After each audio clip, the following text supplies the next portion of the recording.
All right, thank you. So, to officially start this meeting, I want to ask you guys a question. Are you guys ready to learn today? So, give me a thumbs up reaction if you guys are ready to learn today. All right, I can see our thumbs up. All right. So, greetings for everybody. I am Miss Nika Caranto. Of course, I want to introduce myself. You can call me Miss Nika, Miss Nix, Miss Caranto. Any of the three will do. And of course, I want to know you guys. So, I want to ask who's in here. So, can you type in the chat box your full name so that I can acknowledge you are in here? And of course, I will call your name and please tell me or unmute yourself and tell me I'm here if you guys are here already. All right. So first one is Rodriguez Sean Louis. And actually tell me if I mispronounce your names. Rodriguez Sean Louis, are you here? Hello, hello. All right, we can hear you. Talavera Jessica Maria. So unfortunately, she's not in here yet, but she told me she's on her way home. So Garcia Bethany Dawn. Andito po. Ayan. So Susie Angelica Zion. It's Zion. Zion. Zion. So Susie is your last name. Yes po. All right. Maya Crisia Marie. I'm here. Makailaw Maria Cristina. I'm here po. Thank you. Samson Nico. All right. So it seems like he's not here yet. So I want you guys to remember these little reminders that I have in here. So always mute your microphones if you're not speaking or if the teacher do not told you so, and always open your camera if you can, but if you can't, that's okay with me. Okay, so let's start this lesson with a prayer. So I want you guys to feel the presence of the Lord. Close your eyes and let us pray together. All right. So, dear Lord, we would like to ask for your guidance. Please give us the knowledge and wisdom to learn, relearn, or unlearn things. Let us appreciate every opportunity that you gave us to look, remember, understand, and apply these new things. We also pray for the Philippines to survive the struggle that we are facing right now and continue to show our love for our country. In Jesus' name we pray. Amen. So are you guys again ready? I want to see some heart reactions in there. And just to set the mood. All right. So, if you guys know, our topic for today is various art forms found in the Philippines. Before that, let me set the expectations that we are going to learn. So, after the lesson, you are expected to classify various art forms found in the Philippines, appreciate the country's cultural heritage, and you guys will create a table that classifies various art forms found in the Philippines. All right. So for our first activity, here we are, the singing bee. So any of you guys know the mechanics of the singing bee? And if you guys know, don't be shy, guys.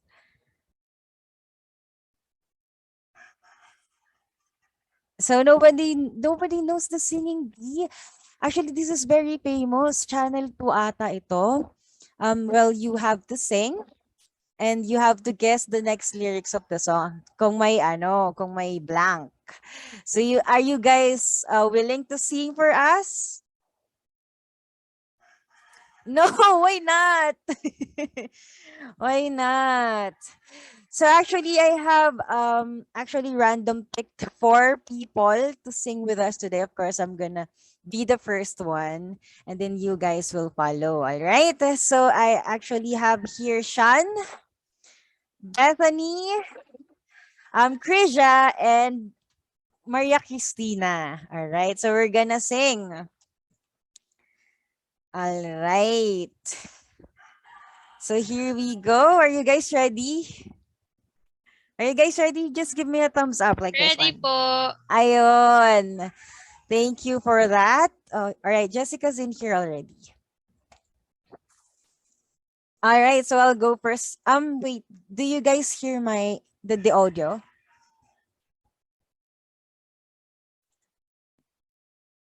Do you guys hear the audio? I think I don't think so. Oh, wait. No po, teacher on my end. Okay, thank you very much for that one. All right. So can you guys hear it right now? All right. So I'll go first and then you guys will follow.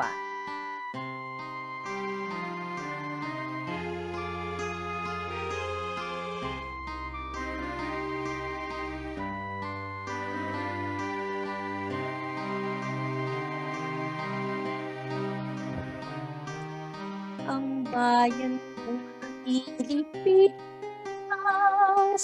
bukain ang pinulaklak, pag-ibig sa kanyang bayan, nag-aay ng at sa kanyang at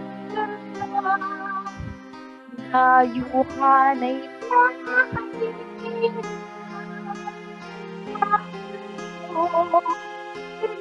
Nagka napadlak sa dusa. Alright, Shan, it's your turn. Go ahead, you can just try. Okay, alright. One ang my So cool. what's the lyrics for that one? Ibon mang may Pak. Ibon mang may layang lumipad. All right. This occasion, don't be shy. It's just us. All right. Okay. Continue. Yak. All right. Next one is Kaya Bethany pa. Don. Bethany. Sige, babalik ko. All right.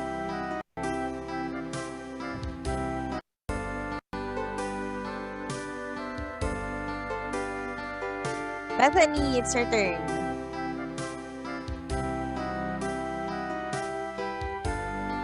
Hindi ko po alam yung lyrics po yun. Or you can just try. You can just try. Sige. Let's try it, ha?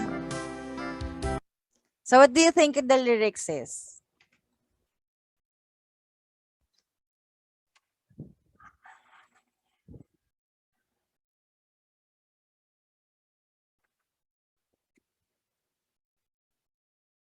Bethany, are you still there?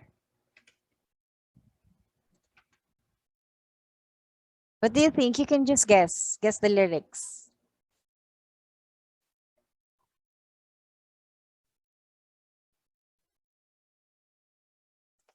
Just guess any word that you think will match in here.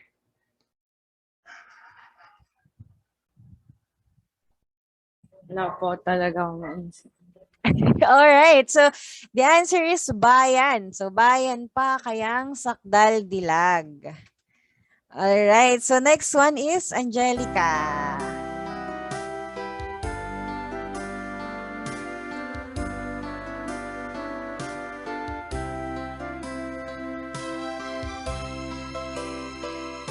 Angelica, what do you think is the next lyric? Pilipinas kong mahal. Alright, this is a nice try. No? Pero ito ay Pilipinas kong minumutya. Alright, so can you try to sing it for me? Pilipinas kong. Pilipinas kong Sige, I'll go reverse it. Right.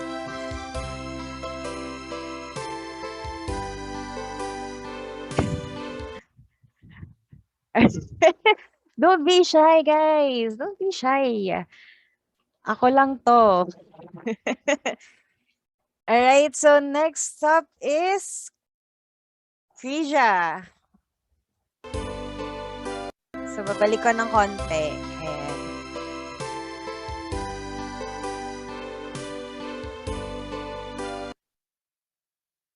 What do you think, Frisia? Ugat ng luha at talita. Yeah, that's right. Very good. So, can you sing it for me? Yes, you can. Of course. Ayan, babalik ko ulit.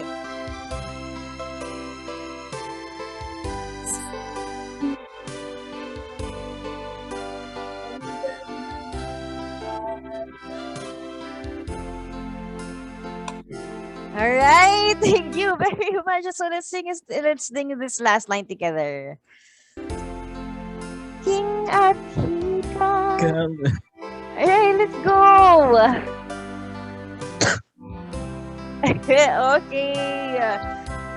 That I think that's it. Thank you for participating for that one, guys. Thank you for trying. So, the title of the song is Ang Bayan Ko by Freddie Aguilar. So, you guys are not really familiar with that, ano? Pero that's a really good song. If you wanna listen to it full time or whole, you can search it on YouTube if you guys are interested about that song, right? So, syempre, your teacher loves activity. That's why I have another one. So, this one is arrange the jumbled letters to identify the names of each name. So, this activity is entitled Remember Me. All right. So, this is very easy. I know, guys, this is familiar. Some of it are famous. So, all right. So, let's just start. Let's just start. So, and if you guys want to ask question about the instructions, is it not clear? So, can you give me a thumbs up if it's clear? All right. Thank you very much for that thumbs up that I can see in here on my part. So, let's start. Remember me. All right. So, I want you guys to ano kaya ito? So, what's this? What's this? So, you can raise your hands if you want to answer. Okay, Tina, you can answer this one. Ma'am, I think it's the Rizal Park. Rizal Park, that's right. Very good. Ano? So can you share any information that you know about Rizal Park? As far as I remember, Rizal Park is the place where our national hero was shot with the Spaniards back then. All right, thank you for that brief sharing. And anybody else who wants to share their knowledge about Rizal Park? I think Sean has something in his mind. So can you share it with us, Sean? Wala po. All right. So let's move on to another one. What do you think is this?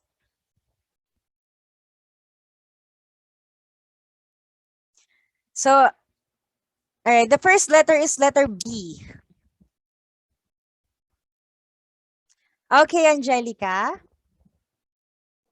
Batik. Batik, that's right. So, what do you think batik is? Can you share some informations with us? Actually, I'm not sure if I remember it right. You're not really clear on my end. Can you say it again, please? I'm not sure if I remember it right. You're right, you're right. This is batik. No, I meant like I don't know if it's the one for the tattoos or the one that for the maybe thing. You can share anything that you think it is. All right. So go on. Go on, go on. I will help you with that. So based on the picture, what do you think it is?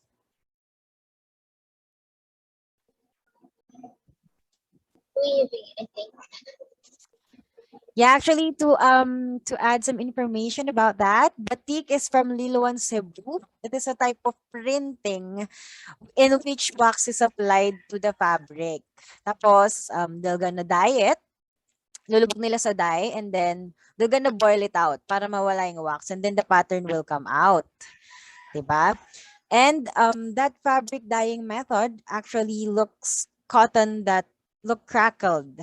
Diba? So actually, you can see it on the barongs that we have now. Ayun yung traditional way nila ng paggawa ng design ng barong. Alright, so let's move on to another. Thank you for that, Angelica. Next up, what do you think this is? Very similar sa kanina pero just one letter.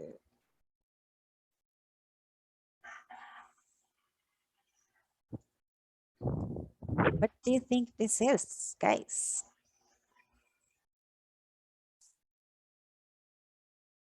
I think Kais has something in her mind.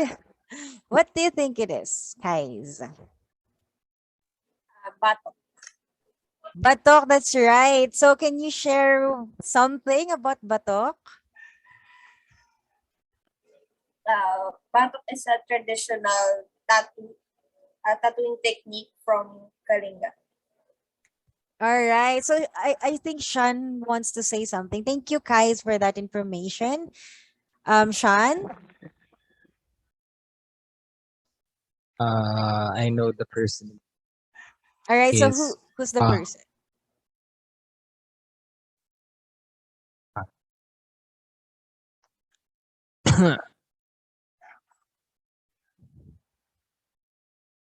yeah, that's all. That's all. That's all po. You know, what's her name? What's her name? Wang Od po. Wang Od, yeah. So I didn't hear you really clearly on my end. I'm so sorry for that. But yeah, you guys are right. This is a traditional tattooing technique with a tribal design. So I know using a bamboo stick and a thorn. So I know someone na nagtry niyan. And then ang nangyari lang is dalawang tuldok lang yung nalagay niya kasi sobrang sakit daw. And alam niyo ba yung issue dito na she wants to pass the knowledge of tattooing traditionally because nakakalimutan na siya and she's the only one, the last one na nakakaalam nito. So she wants the next generations to know the techniques. Kasi pag nga naman hindi niya napasa, she will the tradition will fade. All right. So next up is, what do you think is this? Jessica?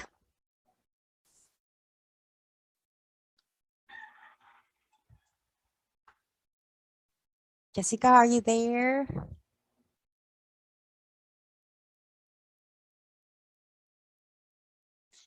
How about Bethany? Bethany. Vegan village po. Ayan, Vegan Village. So do you know Vegan Village? Anything information, information that you have about Vegan Village?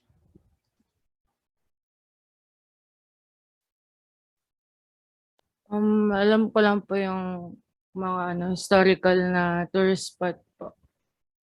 Yes, it's actually right. Now, so to add information about that, vegan was an important coastal trading post in pre-colonial times. So, na-preserve siya in that way, pero marami na ding nabago. Pero it still looks good, right? Right. All right. Thank you, Bethany, for that one. And for the last one, I think, Angelica, can you tell us what this is? Rice terraces. Rice terraces. All right. So can you share any information about rice terraces?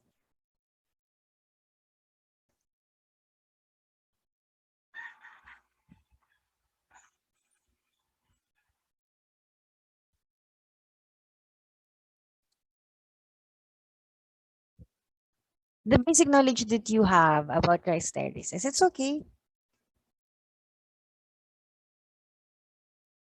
I don't know much more other than the name. I'm only familiar with the name. All right, so I can do this sharing. So rice terrace is actually located on the mountains of Ifugao, and it was a UNESCO World Heritage Site.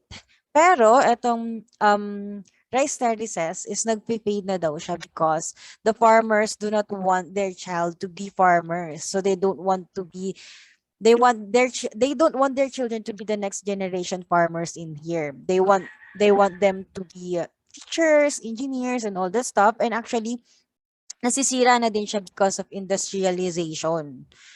So, hindi na siya ganun kaganda right now if you guys wanna be there. Pero, it's still a World Heritage. 'Di ba? Nakilala pa rin siya ng UNESCO. So, unfortunately, some things like that are happening in there. So, do you guys enjoy our activity? Do you guys love the new knowledge that we have? Ayan, so hard react naman dyan if you guys loved our activity. It's a very short, very easy. I know you guys know these ones. All right. So, syempre, after the activity, I have questions for you guys. So, are you guys willing to answer? Like naman kayo dyan. If you guys loves to answer questions. Ayan. So the first one is, do you consider these pictures a work of art? Why or why not? Let me call someone. All right, Tina. Teacher for me, yes, because it shows the creativity of people. Like for example, Apo Wangod and her um pag pagbabatok, if I'm right. Yeah. So I think they are I consider them as art.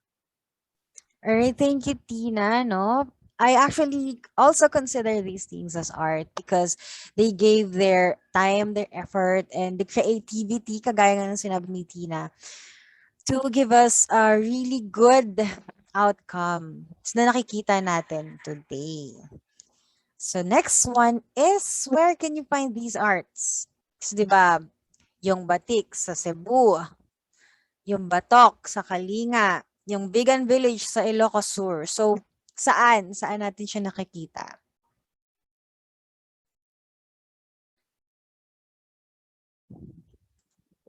Jessica. It can be found po sa mga traditions din po. No, what I mean is where, saan, ganon. A place. Which country?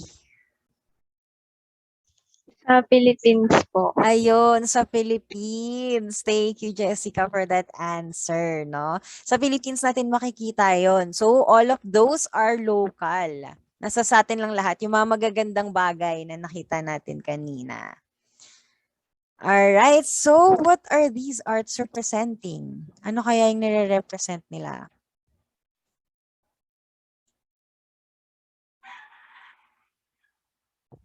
Yung mga pictures na nakita natin kanina, like yung batik na nakikita lang natin sa Cebu, yung batok na nasa Kalinga, yung vegan village na nasa Ilocos Sur, na matagal na siya, 'di ba? Yung vegan village.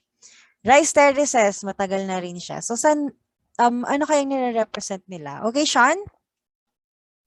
Ah, yung I think yung mga rine-represent po nila ay culture at history po. Alright, no? Tama. Lugar. Okay, thank you, Sean. No, tama, no? They are representing our culture. Kasi 'di ba nakita nyo, yung iba't ibang places, iba't ibang traditions that we have, these are parts of our culture. So ngayon, do you think our culture are fading or neglected? Katulad na shinare ko kanina. So, do you think na nagfe-fade na or neglected na yung ating mga culture and traditions? Bethany, can you share something or can you answer number 4? I think po sa present time is po. Why do you think so? Kasi tulad po namin, yung iba niyo pong pinakita, hindi po namin alam or hindi po kami knowledgeable about dun po.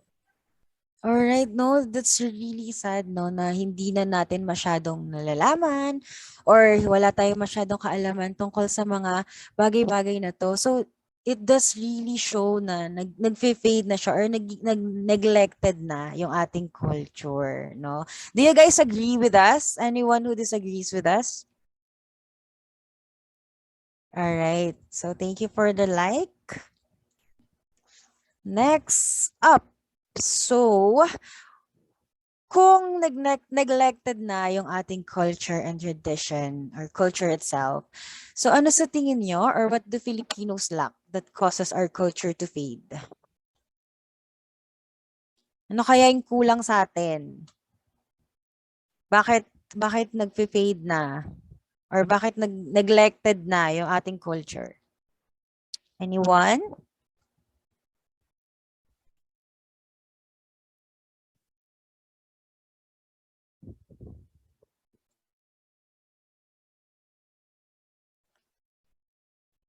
All right, Tina, thank you. I think what do Filipinos lack is, for example, una po siguro is sa education, like not all the things or the pictures, illustrations that was shared ago was clearly discussed, thoroughly discussed this to our students nowadays, and at the same time um doing as a result, hindi po masyado na-appreciate ng mga students, ng mga young people or even the adults yung mga kultura po or kultura na meron po tayong mga Pilipino. Alright, thank you, Tina. No, so sabi mo nga no, yung education hindi properly na-discuss thoroughly. So ano sa tingin mo yung kulang doon? Bakit kaya hindi na-discuss thoroughly itong mga culture natin? Maybe ma'am, some don't just really know how to appreciate what we have. So ang tendency, these cultures or this yung mga yaman po natin, hindi po siya napapahalagahan because some don't appreciate them so much. So I think that's it po. Alright, no, tama, no? So, yung nangyayari dito sa atin right now, the situations that we have right now, kaya nakakalimutan natin because we forgot to appreciate. And katulad na sinabi mo, no, nakakalimutan natin pahalagahan itong mga nandito sa atin kasi nandiyan na sila. Nakikita natin sila and we tend to take them for granted. So, we really appreciate them and get to know them and share them to the next generations so that they will be remembered, right? So I agree with you, Tina, for that one. Thank you for that answer. So the last one, the last question that we have in here is, as a student, what can you do to preserve our culture? So I think Angelica has something to say. I think one way to preserve our culture is to practice it. Is there's a difference between just knowing it to actually trying to give an effort. Because once you give an effort to practicing what that culture that was shown to you, the more lalabas bigla yung passion for it. Ayun, I strongly agree with you, Angelica, no? So, you have to do something about it, no? It's not just about knowing na, okay, nag-fade na siya, okay, I know this painting, I know this culture, I know these things. So, we have to do something about it. Diba? So, I really agree with you, Angelica. And anybody else, guys, who wants to answer number 6? Thank you for that one. How about you, Jessica? Can you answer number 6? By ano po, asking po sa mga elders about sa mga dati pong culture and practicing po. And para po ipasa din po sa susunod na generation po. Alright, thank you, Jessica, no? Tama, pwede, ano? So, that's another way. Kasi by the little things na nakukuha natin, pwede natin siyang ma-preserve. Alright, so that's all for that activity. Thank you guys for sharing that, your answers with me. So did you guys enjoy our activity? Answering my questions. Ayan, thank you for the heart reacts that I see here on my end. So, because of that, we have to move on to our topic for today, which is various art forms found in the Philippines. All right. So, before we start, I want to ask you guys a question. What comes to your mind when you hear the word contemporary arts?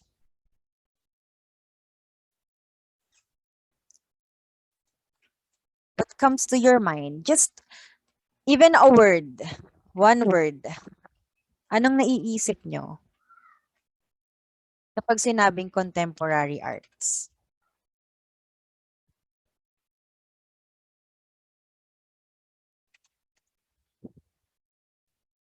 Okay, let me call somebody. How about you, Bethany?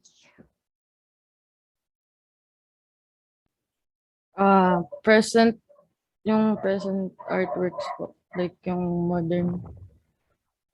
Present, all right, modern. Anything else? Jessica? Mga paintings po, sculptures, photographies, ganun po. All right, so kung sino pang gustong sumagot, you can type it in the chat box if you guys want to answer about the question. Just one word, no? Just one word. So, Jessica, I agree with you, no? Thank you sa pag-answer. So, actually, contemporary arts is the art of present, which continuously process and influx. It is what we call the art of today. So, bigyan natin ng concrete meaning, no? Ano ba tong influx muna? What's influx? Do you guys have any idea what influx is? Ayan, so dagdagan natin yung vocabulary natin for today. Influx is tuloy-tuloy and sabay-sabay. So non-stop siya. Tuloy-tuloy and sabay-sabay siyang na dumarating. So contemporary arts is the art of present which continuously process and influx. And it is what we call the art of today. Actually, debatable pa yung time span kung kailan yung contemporary art. Kasi, sabi dito kasi sa mga readings, the date where you will consider an art a contemporary is from the Second World War to the present. So before that, ang tawag doon is modern art. So the most recent art that we have is what we call contemporary art. So contemporary art is dated to 1939 to the present. So any art that was created in that timeline is considered contemporary art. All right. So is that clear for you guys? So I want you guys to remember that because later we're gonna have to look at arts. All right. So we have here 7 major Philippine art forms. All right. So do you guys have any idea what are these 7 Philippine art forms? Can you guys type it in the chat box? Just one. Just one art forms that you know.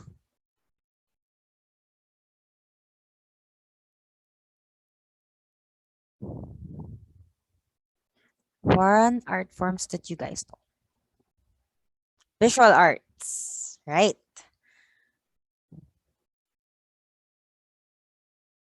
How about the others?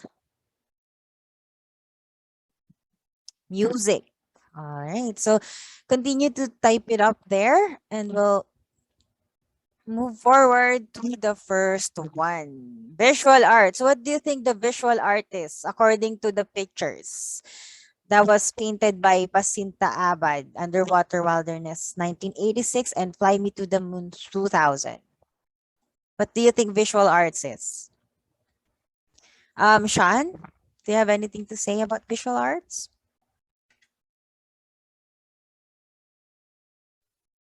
Um, Maganda po yung kulay. Now, what I mean is, what is visual arts according to the examples that I have in here? Yung visual arts po ay um, art form na ginagamit po yung visuals. Ayan, that's right, no? Visual art, these are the arts that evoke emotion through expressions and skills. And syempre, imaginations then. So these visual art includes art forms like drawing, paintings, and even the visual arts that was born from technology, which is photography. All right, so that is visual art. So is visual art clear with you guys? So yung visual art, hindi lang siya basta nag-painting ka lang, visual art na yun. It should portray emotions. It should portray messages. And of course, skills na gumagawa nito. All right? Can I have a thumbs up reaction if you guys understand visual arts? All right. So next up is literature. Ayan. So what do you think, guys, are literature? Ano kaya? Tina?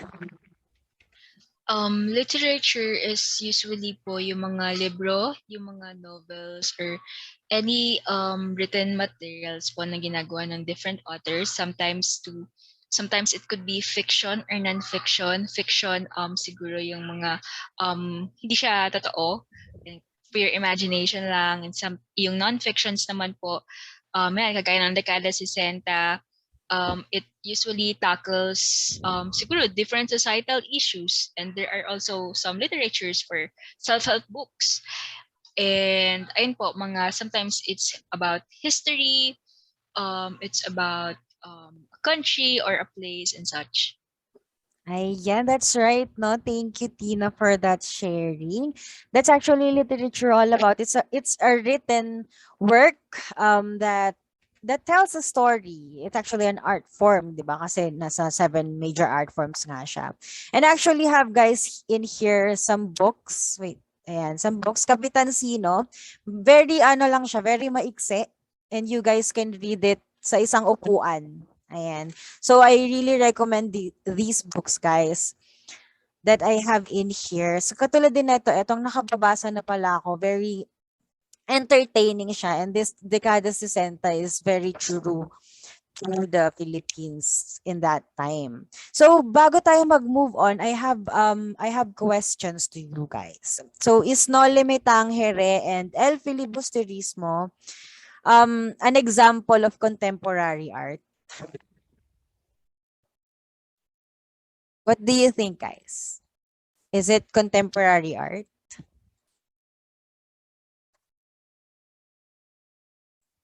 Sean? I think opo, kasi nagpe-persist, mag-exist pa rin po. Kasi parang may timelessness po yung literature na yun po. Tapos, pwede rin pong gamitin with presently. Okay.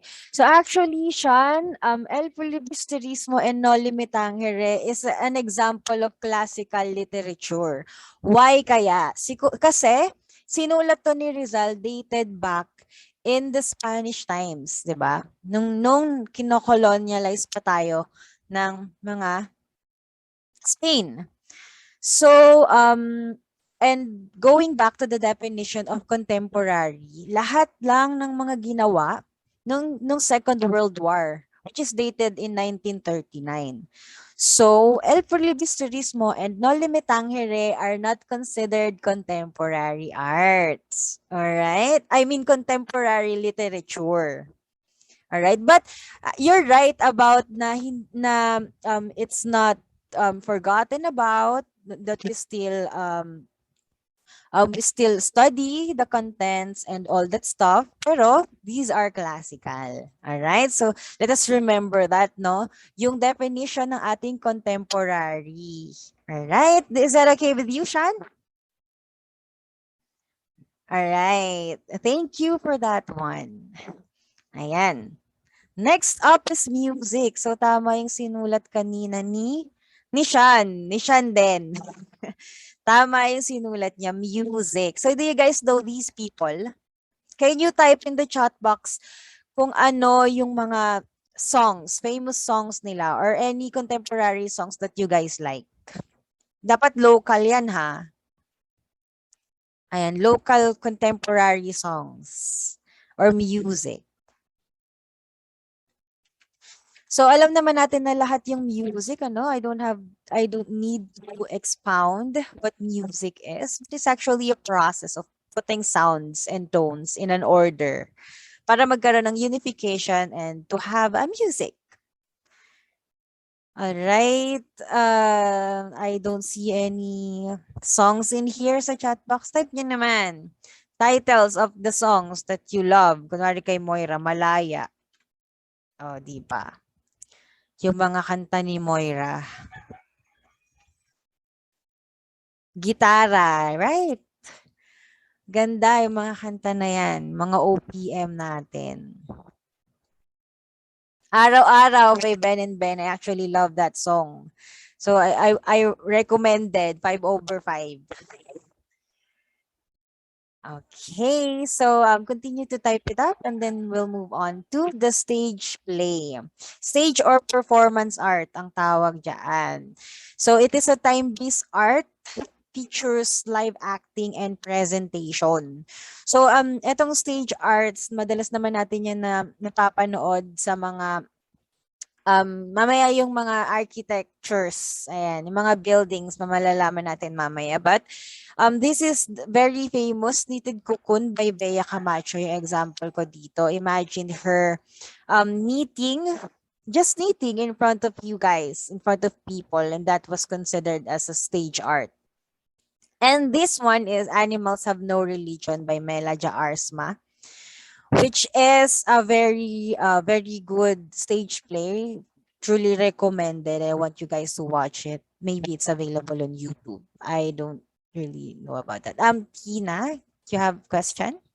Teacher, I'm kind of confused and curious at the same time. Is this also the same po sa yung stage po ba to?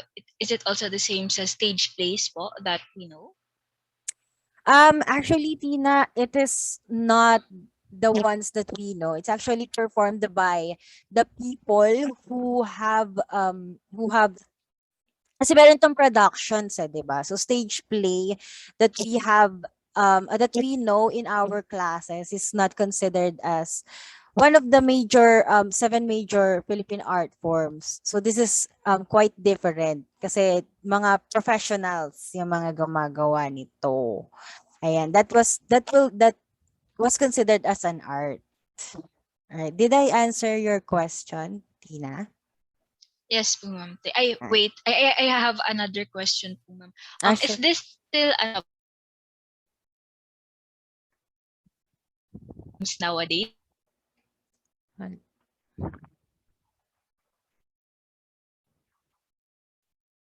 Curious, ma'am, if is this still present po nowadays? Yes, actually, meron tayong mga examples later on sa ating activity na magpapakita ng mga examples nga ng mga stage plays that we have in here sa Philippines. All Okay right? po, ma'am. Thank you po. All right. Thank you for that question. So next up is dance. So what do you think is this, guys? What is this one? What kind of dance?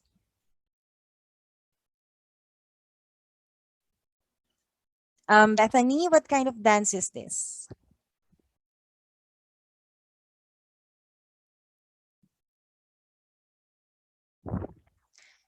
This is actually hip hop, 'di ba? This is hip hop. This is hip hop. And then what about this one? I know you guys know this. This is very famous, very familiar. You guys are very familiar with this one. All right, Sean? Sean? Ballet. Ballet. All right. So this is ballet. So these are some of the examples. Alam naman natin na marami pang examples ng dance. So I just have two in here. So kung meron pa kayong mga ibang example diyan, yeah, right, Tina, hip hop. Meron pa kayong ibang example diyan, type nyo lang dito sa chat box. I will check it out later. All right. So that is dance. So alam naman natin yung dance, no? Syempre, meron siyang expressions, meron siyang galaw or movement. And yeah, that's basically it. That's dance. It can actually be a self-expression or a group expression, just like in here. Kasi alam naman natin yung hip hop, meron siyang may group, meron siyang by yourself only. All right. So next one is architecture. Ito yung sinasabi ko kanina. Etong Cultural Center of the Philippines that was built by Leandro Locsin. Not built, planned by Leandro Locsin. So kita naman natin gaano katagal niya yan binuo, no? 1928 to 1994. So I recommend you guys go in here. Kung nakapunta na ba kayo guys dito? Raise hand lang sa mga nakapunta na. Ayan, nakapunta na si Tina. How about you guys? Super recommended dito, maganda siya and super laki din. And this is what I'm talking about earlier, na dito nagkakaroon ng mga plays, ng mga stage plays. Live siya. And you have to buy tickets about it. You have to buy tickets to watch it pala. And then the next one is Makati Commercial Center by Ildefonso P. Santos. So ito dati daw tong dating hindi siya masyadong maganda, like not really eye-pleasing na lugar. Pero when Ildefonso P. Santos landscaped in here and pati yung mga salansan ng mga buildings na super naging eye-pleasing na siya. And you can guys go there too. Ayan, it's free. There's no admission tickets. Ayan. So the next one we have is film. So don't you guys ask question like film? I think it's under visual art. No? So why do you think film is separated from the visual arts? Why do you think so, guys? Angelica, do you have any idea bakit kaya yung film nahiwalay siya sa visual art?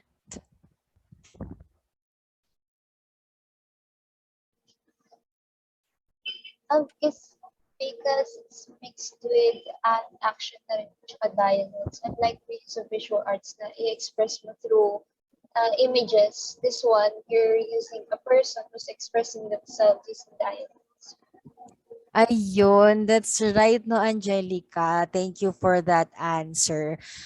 Sa film, actually, dapat nga, no, nasa visual art siya. Pero, eto kasi, nagkakaroon siya ng communications. Meron siyang ideas, stories, and moving pictures. Siyempre, meron ding feelings, beauty, and atmosphere. Diba? Nafe-feel natin yan sa bawat movies na pinapanood natin. So, film is actually, mas famous siya sa pangalang movies, but film is, I think, more formal than the word movies, diba? So I have here two examples mula sa kung ano ang noon. You can watch it on Netflix. It is available on Netflix. That was from 2014 and directed by Love Diaz. Ayan, very good yan. And the other one is Bunso, the Youngest, 2004, directed by Ditzi Carolino. So maganda yan, guys, no? Just like the other, it's available on Netflix. Ayan.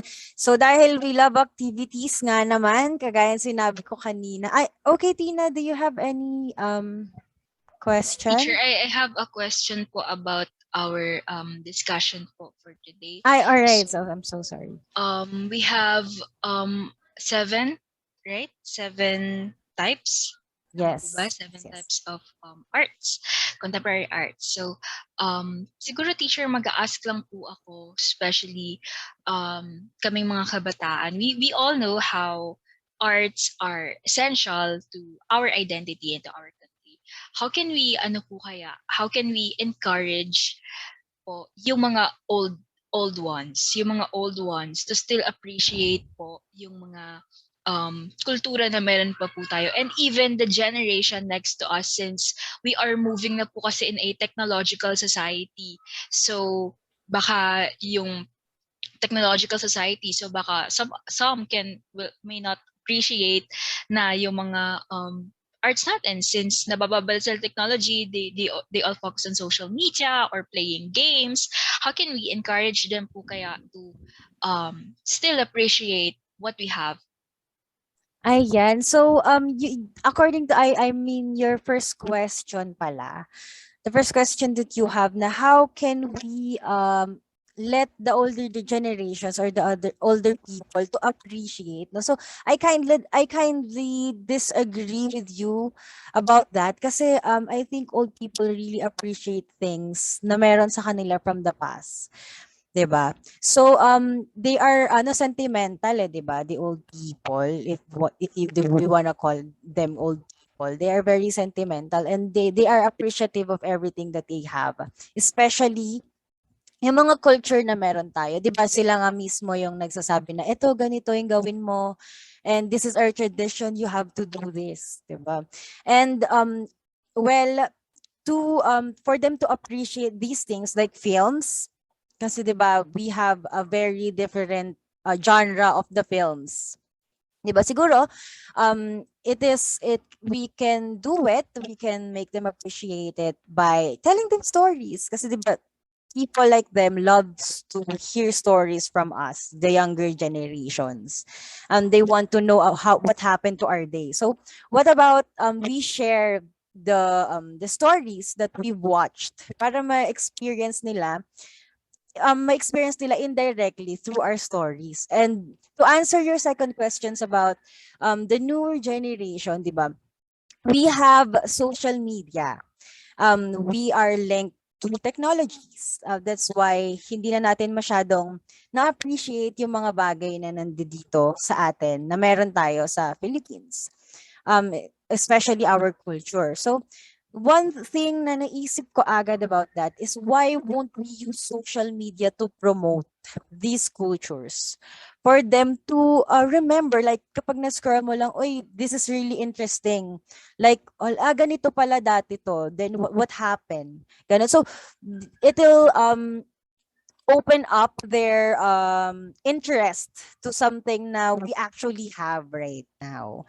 So I think that's the nearest, or the most effective thing that we need to do for them to appreciate it. So kagaya niyan, the students, you can guys do it. You can create an infographic about something, or even share something like pumunta kami dito, and in that way, 'di ba? Napo-promote na natin yung ating yung mga lugar na napuntahan natin. Right? So Tina, did I answer your question? Yes po, ma'am. Thank you so much. Ayun. Thank you. So any of you guys have question about the topic that we have for today, about the discussion? Ayan, I'm so sorry, I forgot to ask you question about that. Ayan. So, 5, 4, 3, 2, 1.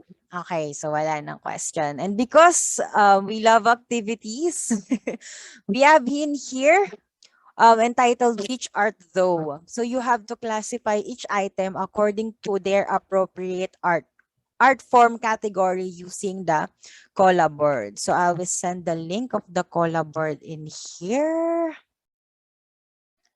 Wait up. Ayan. I will send the link in here, and I want you guys to classify, no? Classify each item according to their appropriate art form. So meron naman yan mga clues. Ayan.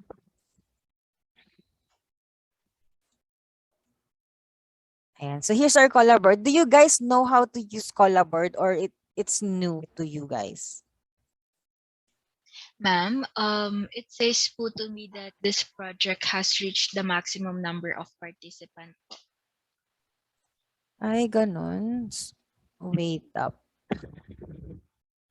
Wait ha. So let me stop share.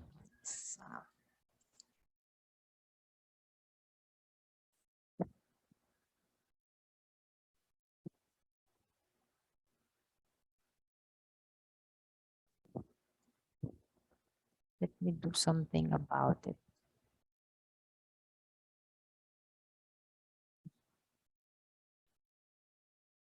So how many of you guys are in here already? Can you raise your hand? Yan, nandito na sa ating cola board.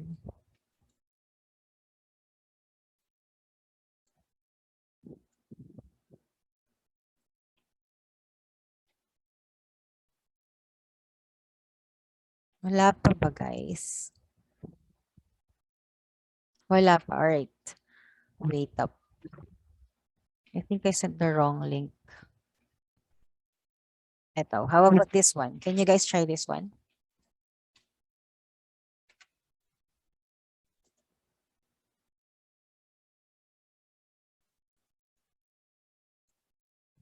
Let me share my screen again. Alright. So, nakapasok na kayo? Can you raise your hand kung nakapasok na kayo dito?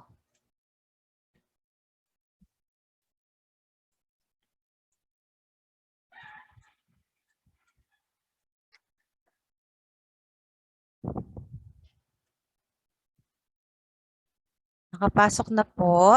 Can you guys raise your hands? You're already in here sa ating cola board. Ma'am, it's not working po on my end also. What's the message on your screen, Dina? It says po, user is not authorized to perform requested action. I just click po the link. All right, because you need to guys to register first. You need to register your Yes, Google ma'am, but account. I already registered po my Google account po. All right. So wait. Let me try again.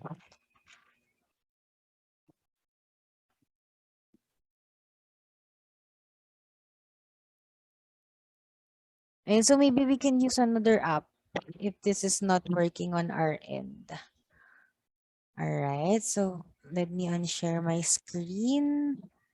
I guess we can use another app. I don't know what's happening. It's working last night.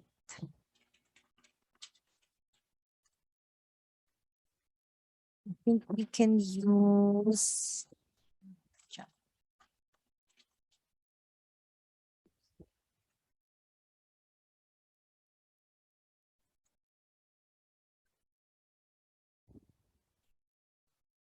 Ayan, wait for me guys ha.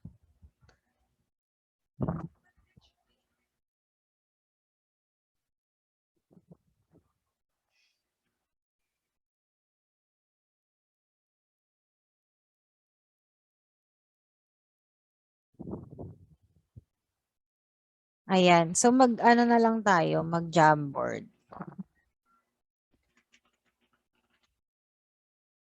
If it's not working. So here's the link to the Jamboard. Ayan. So I'll put here the words, guys, that you will identify. Wait up. I mean, classify. I'll put the words that you guys will classify. Yeah. Ayan. So these are the art examples. Are you guys in here already? Na-access nyo ba tong application natin?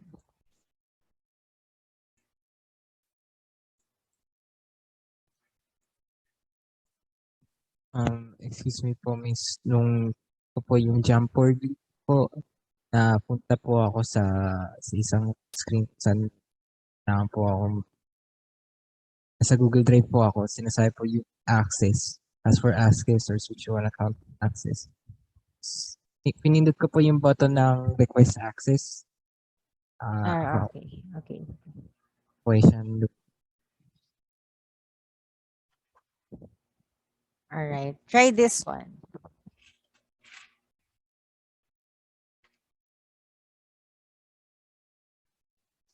Right. So I can see people in here. okay na. Ayun. So here are the art examples that we have. So you can skip to the next one. Ang gagawin lang natin dito is classify them. So we have visual arts. Wait. So let's have some like visual arts. Diba? And we have literature.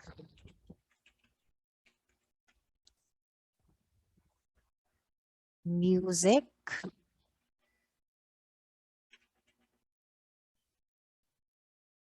Stage.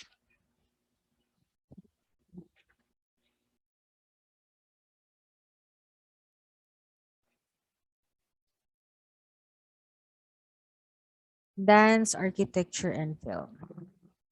Dance, architecture,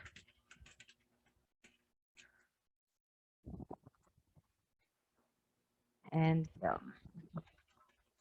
Ayan. So you don't have to make table, ha?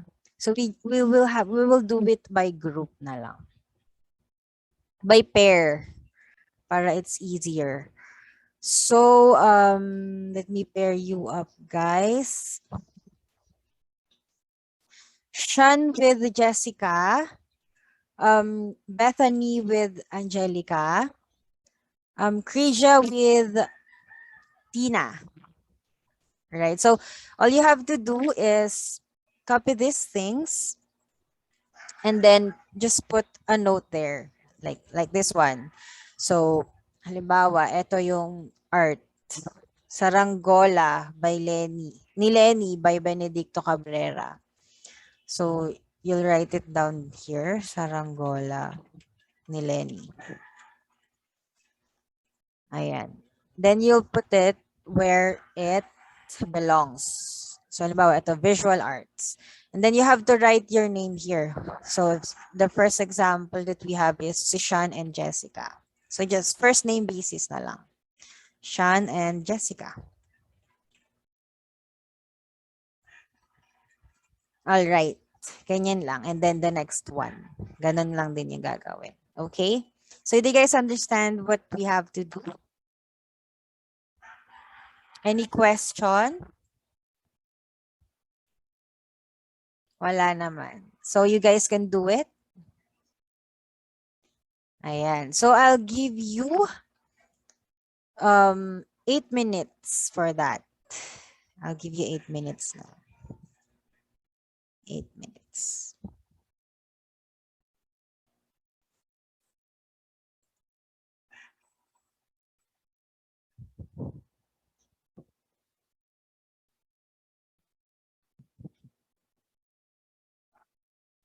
And that's the timer.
You guys have last 1 minute to answer our activity.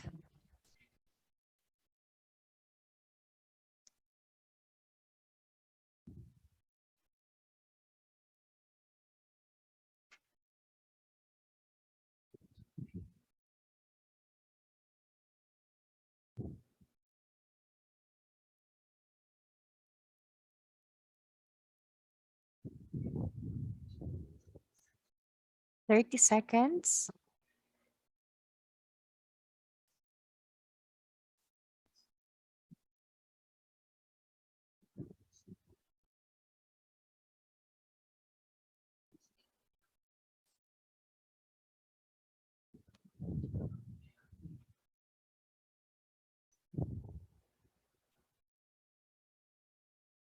Five, four, three, two, and one. Ayan. Tumunog na ang ating mahiwagang orasan. Alright. So I will check it on later because we don't have enough time na right now. So I will check it out later, guys. So I'll go back to you about that. And syempre, because we are on the exciting part, we have the exam. All right. So you have 2 minutes to answer this one. So please tell me if you access this link. I want to know, guys, if you learned something from me today. And actually I learned something from you today. So you have 3 minutes to answer that. Ito, I'll have sensitivity timer.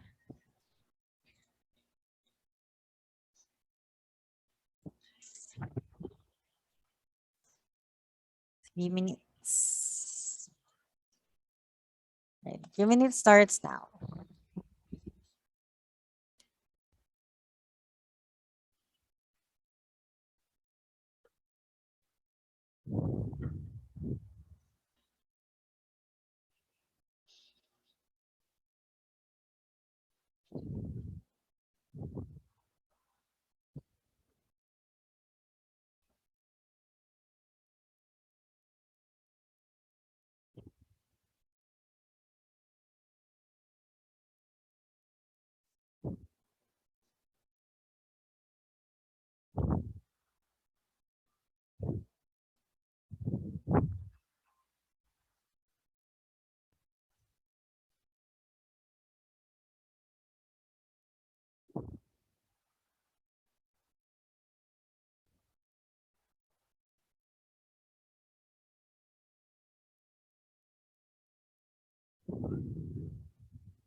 And please raise your hand if you're already finished with the quiz. So we only have limited time left.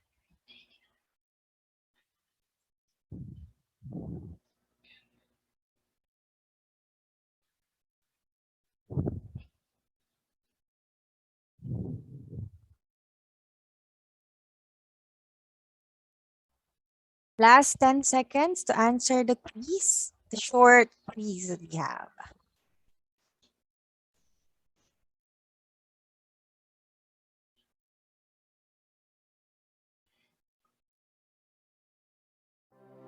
Time is up.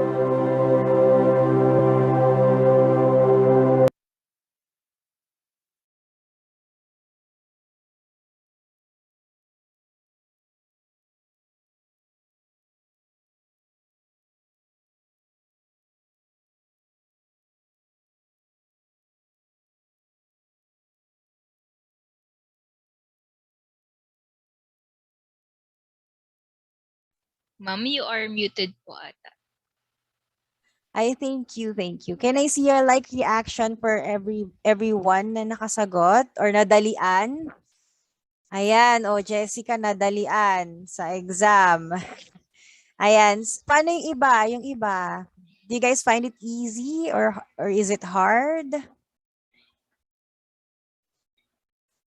How about the others? Ayon, I see likes in my end. All right. So dahil dyan, for the last part, we have our assignment. So our assignment is you have to search local contemporary artists, their biography, and their masterpieces. And after that, you have to identify the artist according to the art form that they are making. I actually have an example in here. Ayan. So here's your name. Siyempre, your name, your section. What art form, the artist, the picture of their art, and then their biography. Ayan. So, very ano lang to, very konti lang. I know you guys can do it after this class. So, ayun lang yung assignment natin. And before I end it, guys, okay, I will send you the link pala. Yung sample ng ating assignment. Para you have the guide. Ayan. So I want you guys to remember that our culture is important and it is a part of us being Filipino. And I want you guys to remember and to put in your heart that we are Filipinos and we need to preserve these cultures. We need to value them and appreciate what we have. Don't take advantage of anything that we have here in the Philippines. All right. So, is that okay with you guys? Can I have a heart reaction? Can I see a heart reaction if it's okay with you guys? If after this class, you have the power, you have the urge to preserve the culture. Ayan. And two, remember different art forms that we have accomplished. I mean, we discussed today. At dahil dyan, ayan, ayaw man next. At dahil dyan, I thank you guys for listening to this class. And can you guys open your camera for photo opportunity? Ayan. So thank you very much for cooperating and for listening. Ayan. So I want to ask you guys for the permission if you guys want to see your faces on my social media account. Ayun lang naman. If you guys don't want to, that's okay. That's okay. Just raise your hand if you don't want to. I'll blur your face. Don't worry, Shan. Don't worry. Ayan. So let me take a photo. 1, 2, 3, smile. All right. Trisha, are you still there? Wait up. Ayan, I see your like reaction. Wait up. I'll just paste it in here. Ayan, one more. Can I have a heart hand? What do you call this one? All right, so heart. 1, 2, 3, smile. Ayan. Ayan. Thank you for joining me here today.